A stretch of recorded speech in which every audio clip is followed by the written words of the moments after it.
How to erase content on iPhone but keep in Google. To get started, first of all go ahead and open up the Google Photos application. You can view all your photos and videos over here. Go to the top right corner and tap on your profile picture. As you can see, backup is currently turned off. Tap on Turn on Backup. From here, you can manage and change the backup settings. Select the quality that you want. For example, original quality. This setting stores photos and videos with no change to their quality. Then, tap on Confirm below. After that, tap on your profile picture again.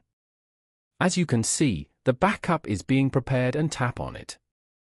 You can view the backup details over here, such as the backup account and quality. Now, go back and open up the Settings app. Scroll down and go to General. On this page, scroll down to the end and tap on Transfer or Reset iPhone. Here, tap on Erase all content and settings. Then, tap on Continue to proceed. Following these steps, you can easily erase content on iPhone but keep in Google.